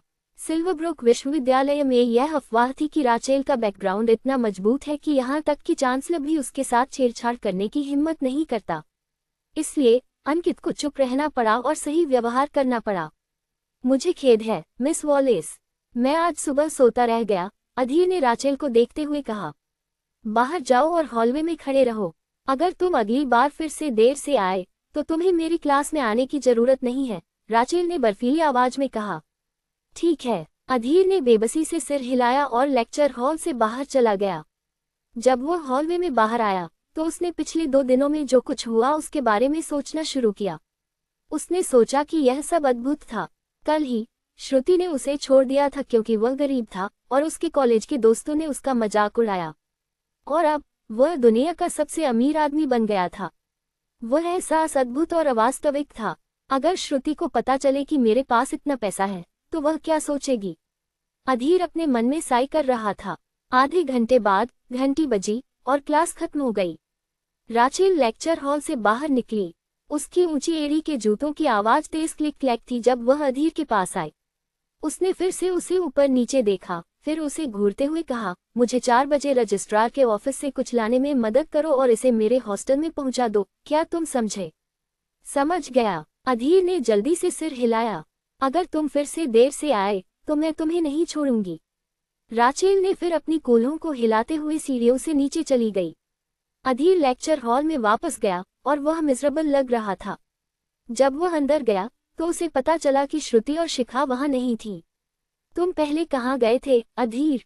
तुम काउंसलर की क्लास में देर से कैसे आ सकते हो? जयंत ने धीरे से पूछा। कल रात बहुत गेमिंग की थी, मैं सोता रह गया, अधीर ने धीरे से समझाया। तुम तो लॉटरी जीतने में बहुत मस्त हो गए हो, है ना? मनीष ने अधीर को देखते हुए मुस्कुराया। तुमने कितने पैसे जीते? ज्यादा नहीं, बस 1 लाख कुछ, अधीर ने मुस्कुराते हुए कहा। हे भगवान, 1 लाख कुछ तो ज्यादा नहीं है। तुम तो अमीर हो, मनीष ने हैरानी से कहा। अधीर इस बारे में बात करने के मूड में नहीं था। इसके बजाय उसने चारों ओर देखा और पूछा, ब्रंडन, श्रुति और बाकी लोग कहाँ हैं? क्या वे आज क्लास में नहीं आए? क्या तुम नहीं जानते, कल रात जब हम चले गए थे, श्रुति, शिखा और जूली ने रेस्तरां में एक गुंडे से सामना किया। कहा जाता है कि उस गुंडे का थोड़ा जाना पहचाना बैकग्राउंड है और वह किसी को जानता है। वह आज सुबह कैंपस में आया था ताकि श्रुति, शिखा और जूली को ले जा सके। ब्रैंडन उन्हें बचाने गया होगा, जयंत ने जल्दी से समझाया। जब से वह जतिन के साथ गई है, श्रुति तो जैसे एक अलग इंसान बन गई है। वह घमंडी हो गई है। मैंने सुना है कि उसने गुंडे को लात मारी, लेकिन उसे नहीं पता था कि उस आदमी का बैकग्राउंड है, मनीष ने कहा। अधीर ये सुनकर हंसने से खुद को रोक नहीं सका। इस बीच एक बार में डस्क नामक एक निजी लाउंज में कुछ गैंगस्टर एक सोफे पर बैठे हुए मूंगफली खा रहे थे और छोटे छोटे शराब की बोतलें पी रहे थे। श्रुति, शिखा और जूली कमरे के कोने में चिंतित चेहरे के साथ सिकुड़कर बैठी थी। उस पल श्रुति को गहरा पछतावा महसूस हुआ। उसने कभी नहीं सोचा था कि वह सुनहरे बालों वाला लड़का इतना ताकतवर होगा। अगर उसे पता होता कि वह सुनहरे बालों वाला लड़का कौन है, तो वह कभी भी उसे अपनी ऊंची एड़ी के जूतों से नहीं मारती, चाहे कुछ भी हो। सुनहरे बालों वाले लड़के का नाम टॉड नोल्स था। टॉड नोल्स कोई खास नहीं था, लेकिन उसके बड़े भाई का नाम पीटर नोल्स था। पीटर नोल्स जेनिथ यूनिवर्सिटी के पास एक कुख्यात गैंगस्टर था। जेनिथ यूनिवर्सिटी के चारों ओर के बार, कराओके बॉक्स और शॉवर सुविधाएं सभी पीटर के द्वारा नियंत्रित थीं। अगर जेनिथ यूनिवर्सिटी का कोई छात्र पीटर के रास्ते में आता तो आमतौर पर उनके लिए चीजें अच्छी नहीं होती। बांग बांग, अचानक निजी लाउंज के बाहर जोर से खटखटाने की आवाज आई। अंदर आओ, पीटर सोफे के बीच में बैठा हुआ ठंडे स्वर में बोला। जतिन एक चिंतित चेहरे के साथ निजी लाउंज में आया। उसने झुककर पीटर को नमस्ते कहा। नमस्ते पीट, क्या तुम हो जतिन? पीटर ने जतिन को पहचानते हुए कहा। पीटर के चेहरे पर एक मुस्कान आई। जब श्रुति, शिखा और जूली ने पीटर के चेहरे पर मुस्कान देखी तो उनकी आंखों में आशा की एक किरण चमकी। अगर जतिन पीटर को जानता था तो स्थिति को सुधारने का अभी भी एक तरीका था। पीट, मुझे खेद है, मेरी गर्लफ्रेंड को समझ नहीं आया और उसने तुम्हारे छोटे भाई को मारा। क्या तुम आज उन्हें जाने दे सकते हो मेरे लिए? मैं भविष्य में तुम्हें जरूर रीपे करूंगा, जतिन ने पीटर को देखते हुए कहा। हो, चूंकि मिस्टर राठी ने इसे मांगा है तो मैं तुम्हारे लिए ऐसा करूंगा। पीटर ने ठंडी हंसी में कहा, मैंने पहले सोचा था कि अपने छोटे भाई को इन 3 लड़कियों का मजा लेने दूंगा, लेकिन चूंकि मिस्टर राठी ने अनुरोध किया है तो इसे छोड़ दो। मेरे छोटे भाई के मेडिकल खर्चों का मुआवजा दो, फिर तुम तीनों को ले जा सकते हो। मेडिकल खर्च कितने हैं? जतिन एक पल के लिए ठिठका और फिर अपने दांतों को भींचते हुए पूछा। तुम्हारी गर्लफ्रेंड ने नुकसान किया तो उसे 1 लाख रुपए चुकाने होंगे, बाकी दोनों को 50-50 हजार रुपए चुकाने होंगे। पीटर ने श्रुति की ओर इशारा करते हुए कहा। ये सुनकर जतिन वहीं पर ठिठक गया। उसके चेहरे पर कठोरता थी। जतिन ने कल प्राइम रेस्टोरेंट में 70,000 रुपए खर्च किए थे। इसके अलावा यह उसके पिता का पैसा था। अब जब पीटर 1 लाख रुपए मांग रहा था तो जतिन इतनी बड़ी रकम नहीं दे सकता था। क्या हुआ, तुम्हारे पास पैसे नहीं हैं? पीटर ने जतिन की स्थिति को भांपते हुए कहा। पीट, क्या 1 लाख रुपए थोड़ा ज्यादा नहीं है? जतिन ने धीरे से कहा। हो, अगर तुम सोचते हो कि यह ज्यादा है तो ठीक है। तीनों लड़कियां मेरे भाई के साथ एक रात बिताएंगी, फिर हम इसे खत्म कर देंगे। पीटर ने विकृत हंसी में कहा। नहीं, जतिन ने तुरंत चिल्लाया जब उसने पीटर की बात सुनी। फिर उसने अपने हाथ हिलाए। ठीक है पीट, ये कैसा रहेगा? पहले मैं उसे ले जाता हूँ, फिर मैं 2 दिन बाद पैसे भेज दूंगा। चिंता मत करो, मेरे पास पैसे जरूर होंगे। पीटर के होठों पर आधी मुस्कान आई। ठीक है, चूंकि हम इतने सालों से एक दूसरे को जानते हैं, मैं तुम्हारे लिए ऐसा करूंगा। क्या तुम्हारे पास एक BMW नहीं है? अभी तुम अपनी कार को यहाँ गिरवी रख सकते हो, फिर तुम 3 दिनों के भीतर पर्याप्त पैसे इकट्ठा कर सकते हो और मैं तुम्हारी कार तुम्हें वापस कर दूंगा। जब जतिन ने ये सुना तो वह स्टन रह गया। क्या हुआ, तुम तैयार नहीं हो? पीटर ने ठंडे स्वर में पूछा। नहीं, बिल्कुल नहीं। जतिन ने जल्दी से सिर हिलाया। उसने अपनी कार की चाबियां निकाली और उन्हें पीटर के सामने रख दी। ठीक है, अपनी गर्लफ्रेंड को ले जाओ। पीटर ने जतिन की कार की चाबियां लेते हुए निस्संकोचता से कहा। चलो। जतिन ने श्रुति, शिखा और जूली को रिजाइंड एक्सप्रेशन के साथ देखा। तीनों लड़कियां जल्दी से उठी और जतिन के साथ जाने के लिए तैयार हो गईं। हालांकि पीटर ने अचानक चिल्लाया, तुम सबको जाने की अनुमति किसने दी? मैंने केवल जतिन को उसकी गर्लफ्रेंड को ले जाने की अनुमति दी थी, लेकिन तुम दोनों यहीं रुक रही हो। शिखा और जूली तुरंत पीटर की बात सुनकर पीली पड़ गईं। उन्होंने जतिन और श्रुति को निराशा से देखा।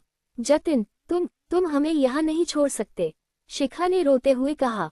जतिन ने शिखा की ओर एक नज़र डाली और फिर हेल्पलेसली कहा, मुझे अपनी कार गिरवी रखनी पड़ रही है। मेरे पास तुम्हारे लिए कोई अतिरिक्त पैसे नहीं हैं। तुम दोनों को खुद कोई रास्ता निकालना होगा। जतिन कभी भी शिखा और जूली के साथ करीबी नहीं रहा। अगर वह दोनों को बचाना चाहता तो इसका मतलब होता कि उसे और 1 लाख रुपए खर्च करने पड़ते। जतिन ऐसा नुकसान उठाने के लिए तैयार नहीं था। जतिन ने बात खत्म की और श्रुति को खींचते हुए निजी लाउंज से बाहर ले गया। शिखा और जूली हेल्पलेसली अपने स्थान पर खड़ी रहीं और उनके चेहरे पर बहुत ही भयानक भाव थे।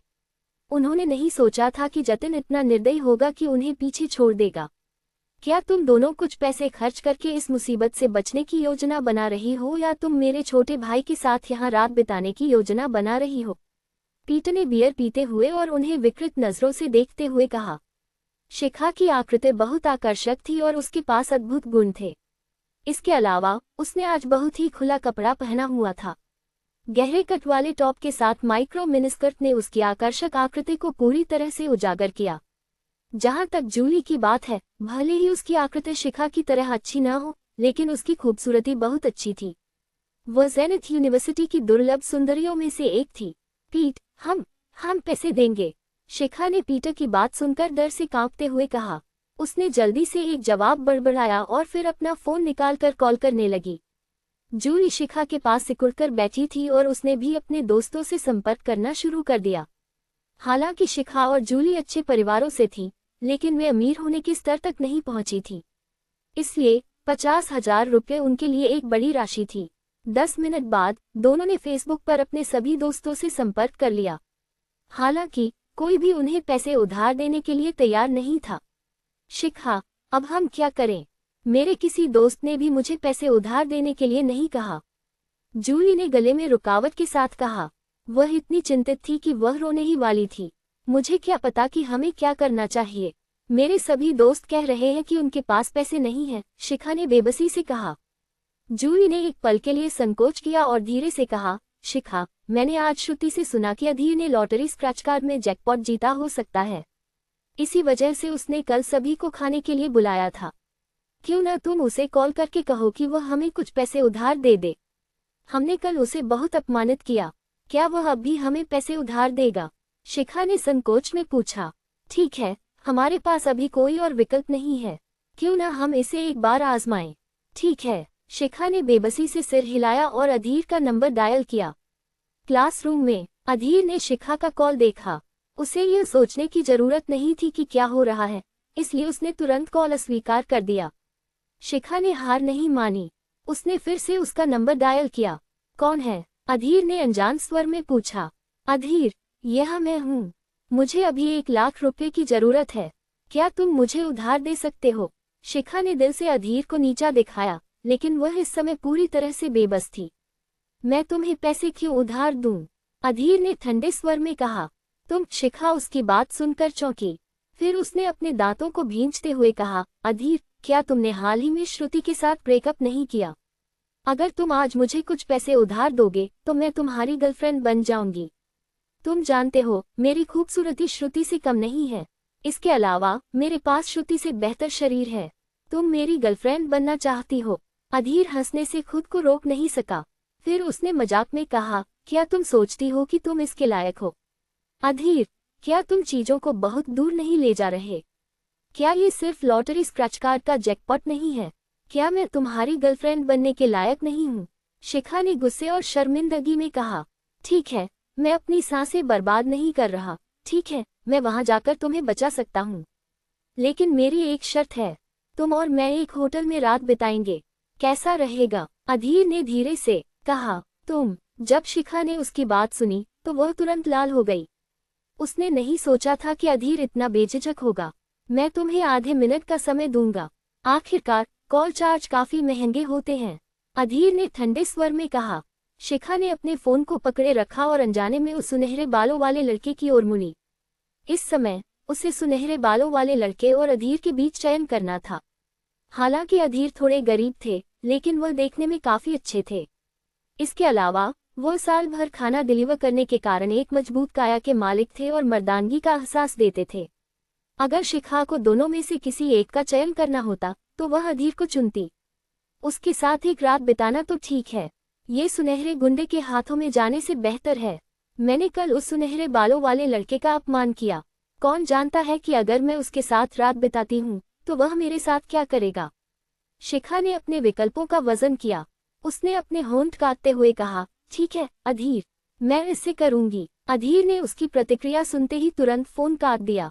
उसे थोड़ी भावनाएं महसूस हुई। वह शिखा जो हर संभव तरीके से मेरा अपमान करती थी, अब 1 लाख रुपए के लिए मेरे साथ सोने के लिए तैयार है। इस दुनिया में वेश्यावृत्ति गरीबी से अधिक स्वीकार्य थी। Inside a private lounge of dusk. Adhir ने क्या कहा? क्या वह हमें पैसे देगा? शिखा ने चिंतित होकर पूछा जब उसने अधीर को फोन करने के बाद बात खत्म की।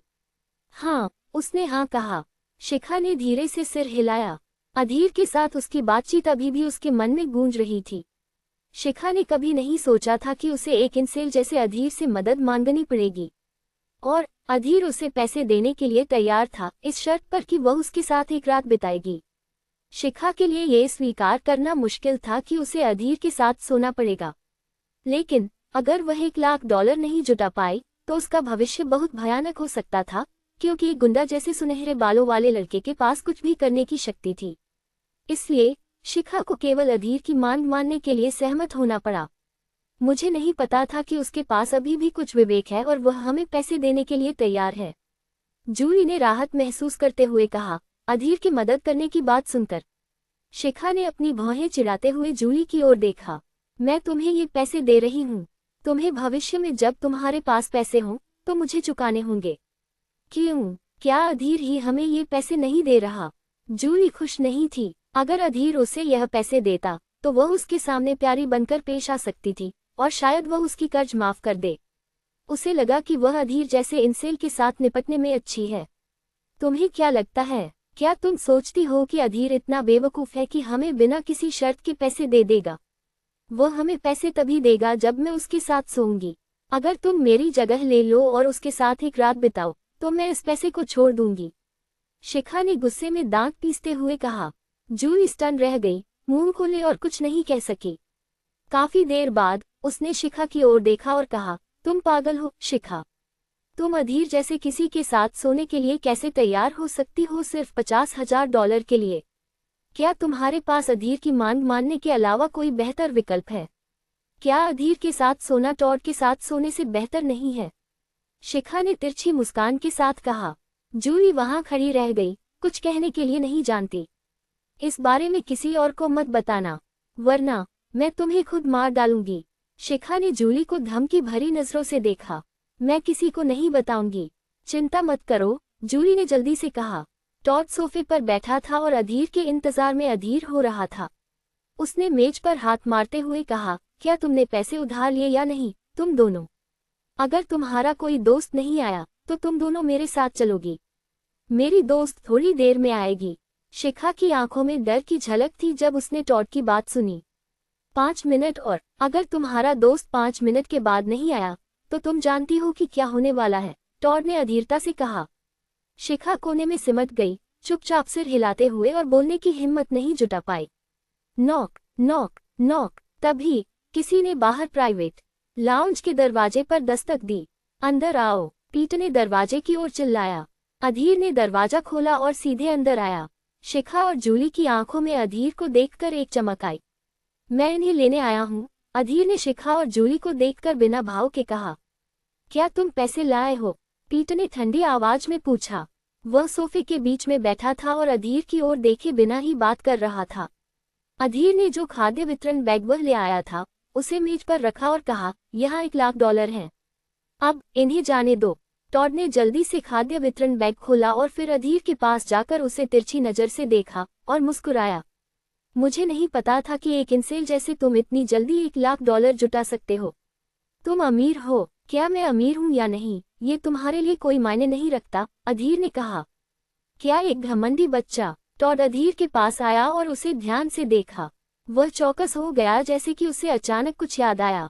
कोई आश्चर्य नहीं कि तुम इतने परिचित लगते हो। तुम तो पोर्थिम्पटन यूनिवर्सिटी के पास का खाद्य वितरण करने वाला लड़का हो, है ना? ये वही लड़का है, टॉड। मैंने उसे विश्वविद्यालय में कई बार देखा है, टॉड के एक साथी ने कहा। हाँ, कोई आश्चर्य नहीं कि तुम इतने परिचित लगते हो। $1,00,000 कमाने के लिए तुम्हें कितनी बार खाना पहुंचाना पड़ा? क्या यह इन दोनों बेचारों के लिए करना वाकई में सही था? टॉड ने कहा। उसकी आवाज में तिरस्कार भरा था। टॉड, मैंने सुना है कि उसकी गर्लफ्रेंड ने हाल ही में उसे छोड़ दिया। उसने एक लड़की के लिए 3 साल में जो पैसे कमाए वह सब खर्च कर दिए, जो एक अमीर लड़के के साथ भाग गई। सबसे नाटकीय बात यह थी कि उसे तब पता चला जब वह एक होटल में खाना पहुंचाने गया और अपनी गर्लफ्रेंड को उस अमीर लड़के के साथ देखा। क्या हार्दिक है? टॉड के पास खड़ा एक साथी बोला। हाँ, ये लड़का एक आदर्श इंसेल है। वह खुद को नहीं खिला सकता, फिर भी हीरो बनने की कोशिश कर रहा है। मैं हंसते हंसते मर गया, टॉड ने कहा जब उसने अपने साथी की बात सुनी। अन्य सभी भी उसके साथ हंसने लगे। अधीर के चेहरे पर सभी के मजाक उड़ाने के बावजूद एक शांत अभिव्यक्ति थी। वह अपनी जगह पर स्थिर खड़ा रहा और उसने कुछ नहीं कहा।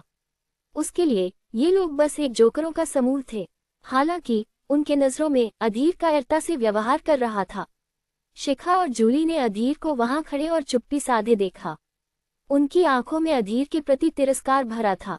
उन्होंने कभी नहीं देखा था कि कोई आदमी इतनी बुरी तरह से अपमानित होने के बाद भी इतना उदासीन रह सकता है। वह पूरी तरह से निराशाजनक था।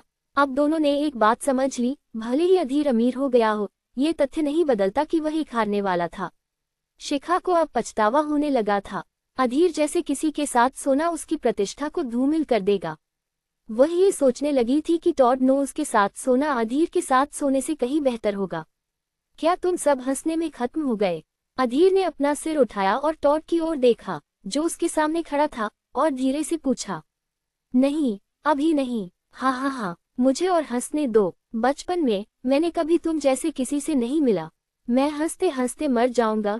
टॉड ने अपने पेट को पकड़ते हुए लगातार हंसते हुए कहा। अधीर ने टॉड की बात सुनकर एक शब्द भी नहीं कहा। वह वहीं चुपचाप खड़ा रहा। जूली और शिखा ने अधीर को चुपचाप देखा। टॉड के हंसने में कुछ समय लगा। उसने अधीर की ओर देखा और कहा, ठीक है, चूंकि तुम पैसे लाए हो, मैं तुम्हें मुश्किल में नहीं डालूंगा। मेरे जूतों को साफ चाटो और मैं तुम्हें जाने दूंगा।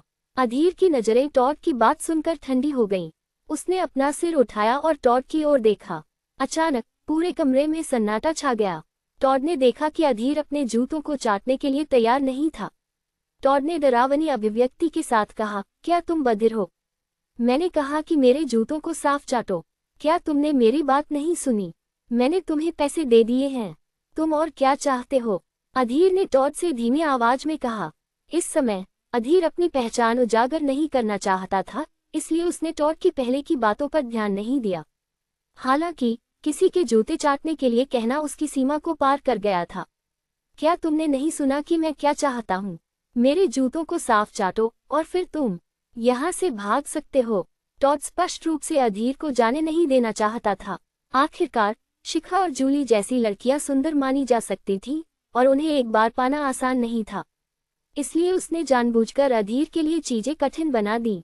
अगर अधीर वास्तव में झुककर टॉड के जूतों को चाटता, तो टॉड उसे और भी अपमानित करने के तरीके खोज लेता। अधीर, तुम बस वहां क्यों खड़े हो?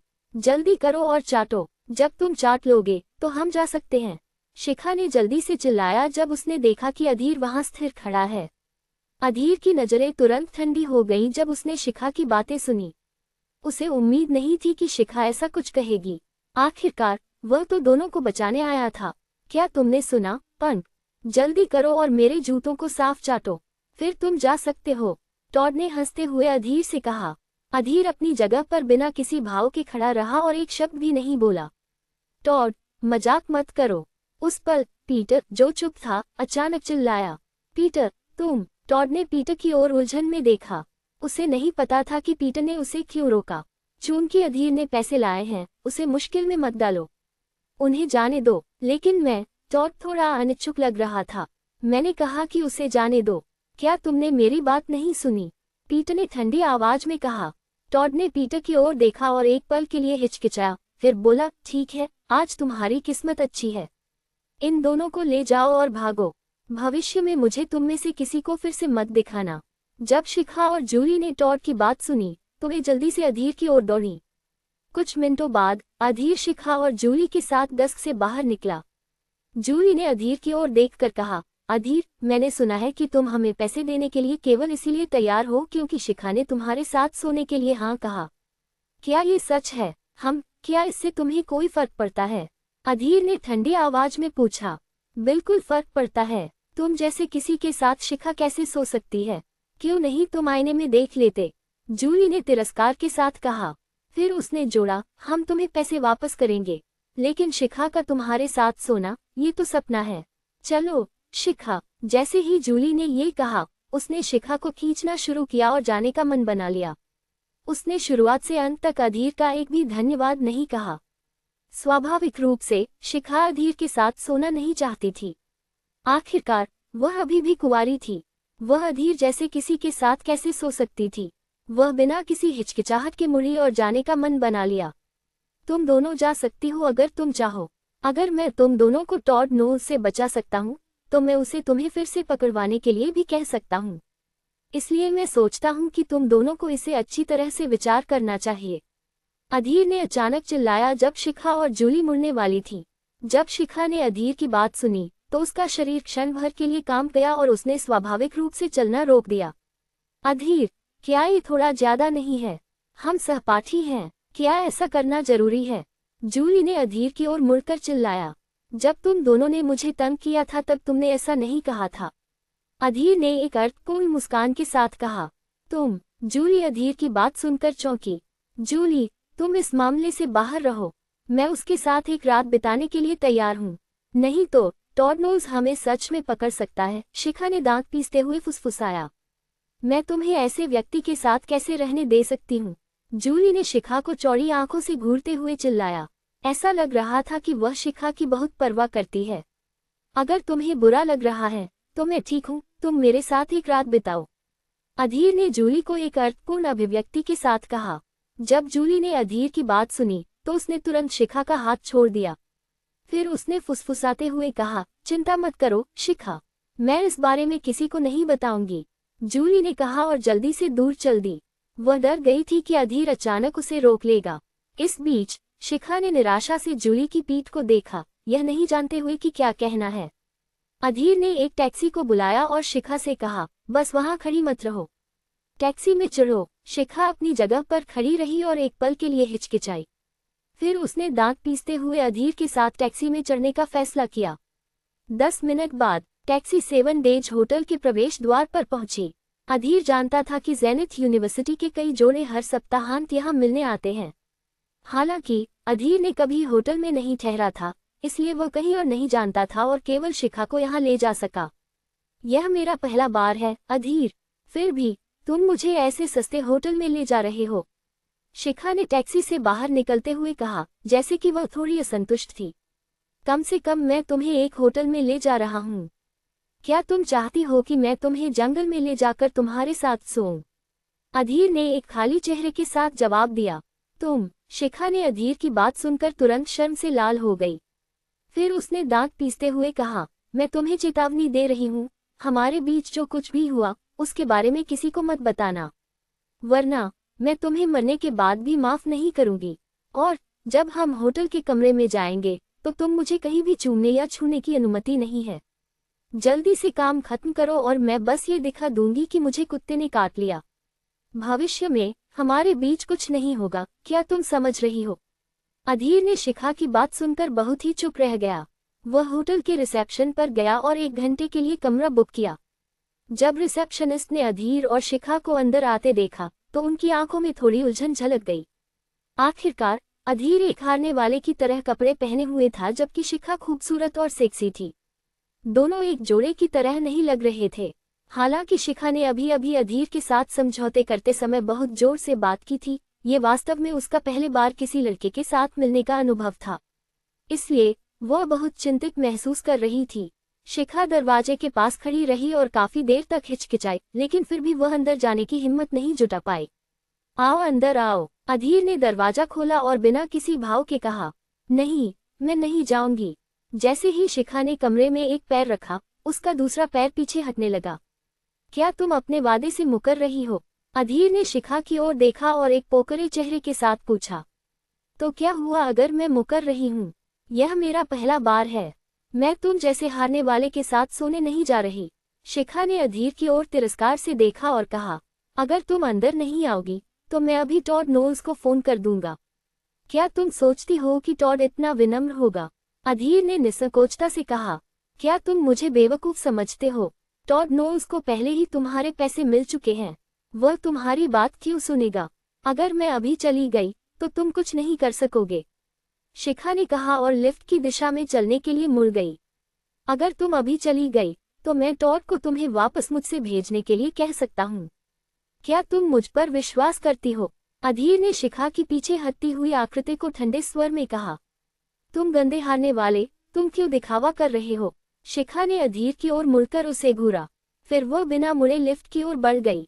जब शिखा चली गई तो अधीर के चेहरे पर एक अर्थपूर्ण मुस्कान आ गई। उसने अपना फोन निकाला और उदयन का नंबर डायल किया। मिस्टर अधीर, मैं आपकी किस प्रकार सहायता कर सकता हूँ? जैसे ही लाइन जुड़ी, उदयन की सम्मानजनक आवाज सुनाई दी। डेस्क में जाओ और पीटर नोल्स नाम के व्यक्ति से संपर्क करो। उसे शिखा को 7 डेज होटल के कमरे 802 में भेजने के लिए कहो। अधीर ने निसंकोचता से कहा। ठीक है मिस्टर अधीर, मैं तुरंत इस पर काम करूंगा। उदयन ने बिना किसी सवाल के अधीर की मांग को तुरंत स्वीकार कर लिया। जब उदयन ने फोन रखा तो उसने किसी को 10 का फोन नंबर प्राप्त करने के लिए कहा। उसने पीटर और टॉड से संपर्क किया। हेलो, कौन बोल रहा है? बार के प्राइवेट लाउंज में पीटर ने एक वेटर से फोन लेकर जल्दी से पूछा। पीटर नोल्स, यह उदयन गुप्ता है, उदयन ने निसंकोचता से कहा। मिस्टर गुप्ता, मैं आपकी किस प्रकार सहायता कर सकता हूँ? जैसे ही पीटर ने सुना कि दूसरी ओर उदयन गुप्ता है, उसकी आवाज तुरंत सम्मानजनक हो गई। आखिरकार सिल्वरब्रुक में हर कोई जानता था कि उदयन गुप्ता कौन है। स्वाभाविक रूप से पीटर ने उनका अपमान करने की हिम्मत नहीं की। अपने छोटे भाई टॉड नोल्स को साथ ले जाओ और शिखा को पकड़ो। उसके बाद उसे 7 डेज होटल के कमरे 802 में भेज दो, समझे? उदयन ने एक अधिकारपूर्ण स्वर में आदेश दिया। समझ गया, पीटर ने बिना किसी हिचकिचाहट के स्वीकार किया। हालांकि पीटर नहीं जानता था कि उदयन ऐसा क्यों करना चाहते हैं, लेकिन न तो उसके बॉस ने और न ही किसी ने उदयन के आदेशों का पालन करने की हिम्मत की। इसलिए उसने जल्दी से टॉड को साथ लिया और 7 डेज होटल की ओर दौड़ पड़ा।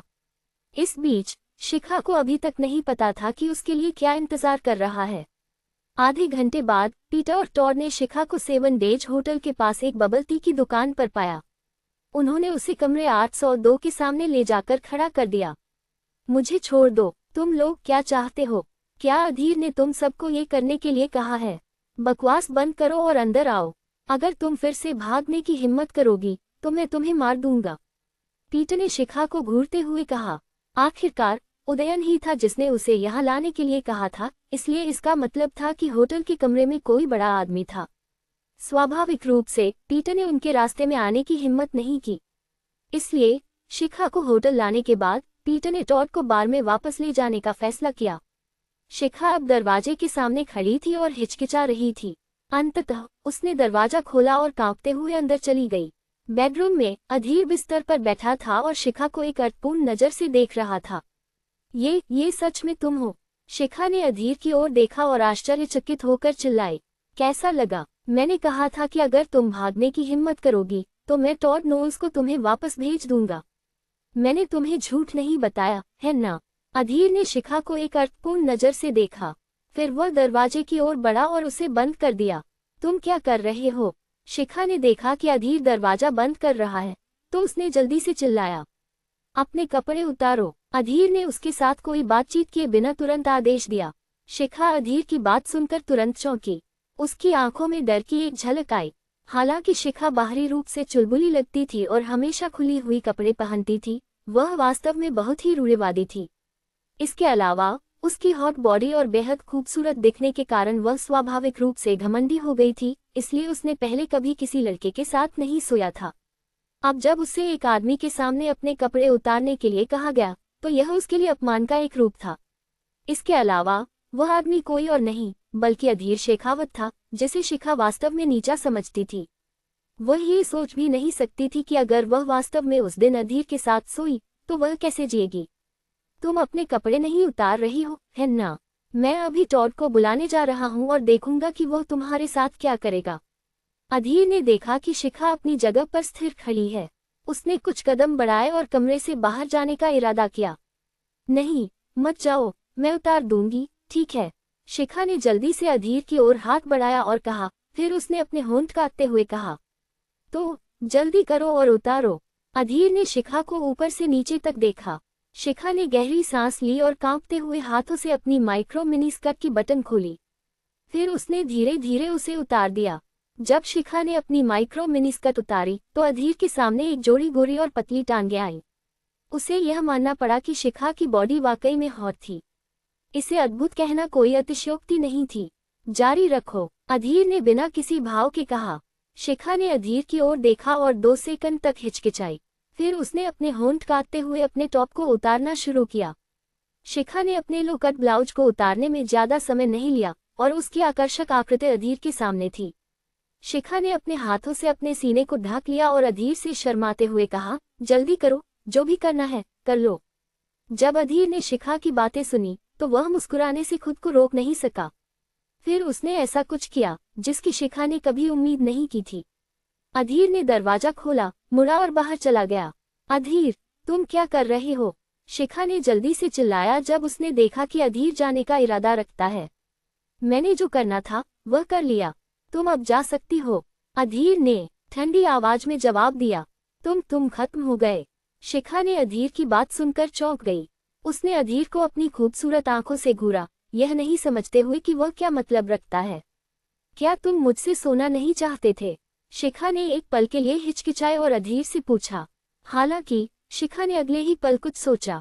वह जल्दी से उसके पास गई और उसे खींचते हुए विनम्रता से बोली, अधीर, मुझे पता है कि मैं गलत थी। मैं अपनी पहले की बात वापस लेती हूँ। तुम मुझे चूम सकते हो। अभी तुम जो चाहो कर सकते हो। मैं तुमसे विनती कर रही हूँ, कृपया टॉड नोल्स को मत बुलाना। शिखा ने सोचा कि अधीर ने अपना मन बदल लिया है, इसलिए उसने उससे नीचता से विनती की। शायद शिखा की घबराहट के कारण उसने अपने हाथों से अपने सीने को नहीं ढका, इसलिए उसका शरीर पूरी तरह से उजागर था। क्या मैंने कभी कहा कि मैं टॉड नोल्स को बुलाने वाला हूँ? अधीर ने शिखा से धीरे से पूछा। अगर तुम टॉड को नहीं बुलाने वाले तो तुम क्यों जा रहे हो? शिखा थोड़ी देर के लिए चौंकी और फिर पूछा, क्या तुम सच में सोचती हो कि मैं तुम्हारे साथ सोने में रुचि रखता हूँ? अधीर ने शिखा की ओर देखा और हंसने से खुद को रोक नहीं सका।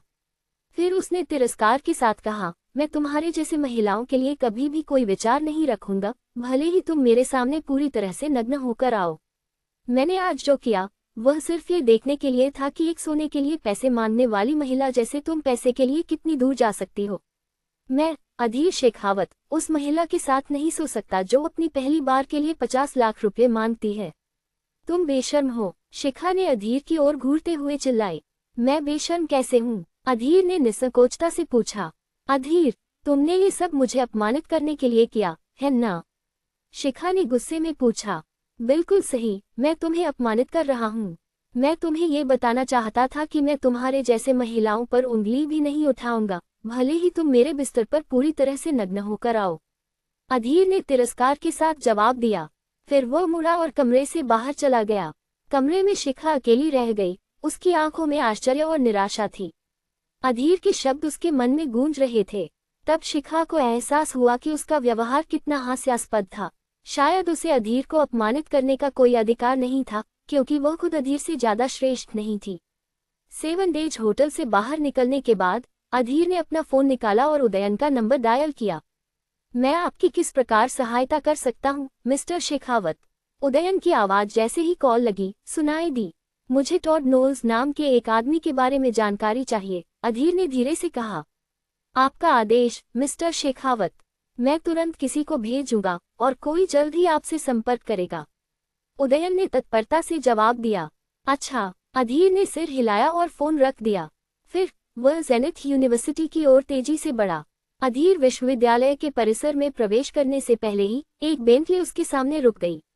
एक मध्यवर्गीय आदमी जो सूट पहने हुए था कार से बाहर निकला और अधीर को सम्मान के साथ झुककर नमस्ते किया। नमस्ते, मिस्टर शेखावत। अधीर ने सूट पहने हुए आदमी का अध्ययन किया। क्या तुम उदयन का आदमी हो? हाँ, मिस्टर शेखावत। मिस्टर उदयन ने मुझे टॉड नोल्स नाम के आदमी की पृष्ठभूमि की जांच करने के लिए कहा था। मैंने उसकी सारी जानकारी प्राप्त कर ली है। क्या आप अब उससे मिलने जा रहे हैं? सूट पहने आदमी ने पूछा। चलो चलते हैं, अधीर ने सिर हिलाते हुए कहा।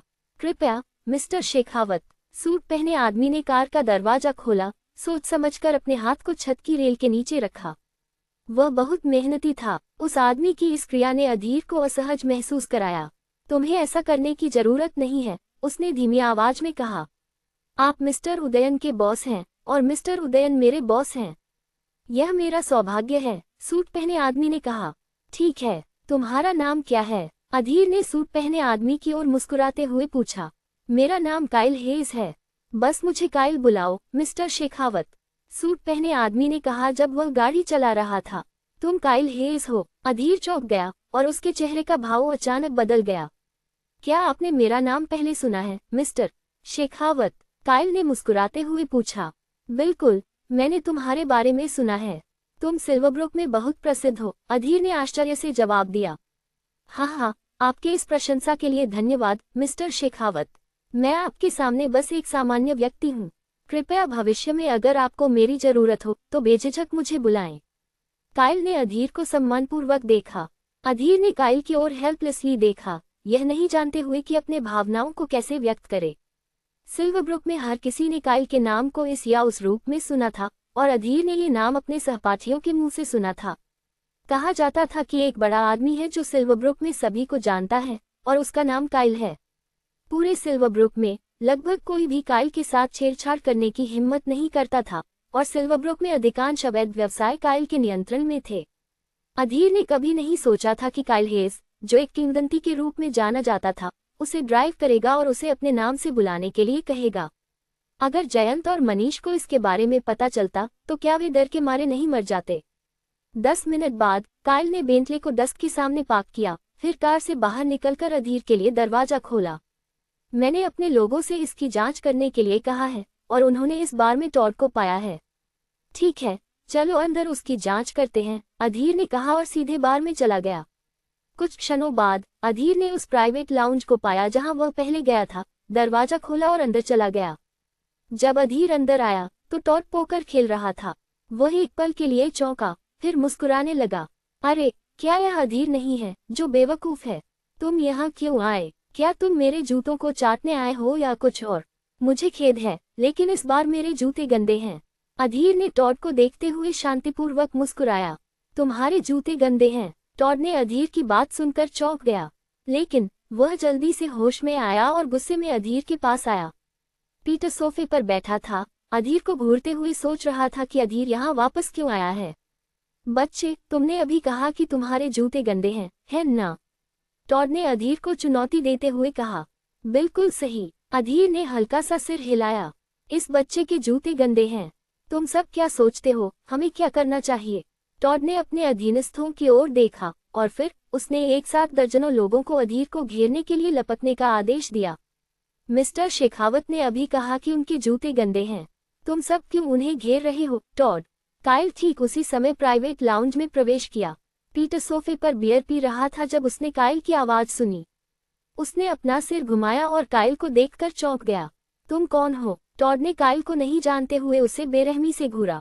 पीटर ने तुरंत टॉड को जमीन पर लात मारी जैसे ही टॉड की आवाज खत्म हुई। क्रैश! फिर उसने टॉड को घूरते हुए उसे कड़ी फटकार लगाई। तुम्हारी हिम्मत कैसे हुई काइल से ऐसे बात करने की? माफी मांगो। तो दोस्तों, आज का एपिसोड यही खत्म होता है।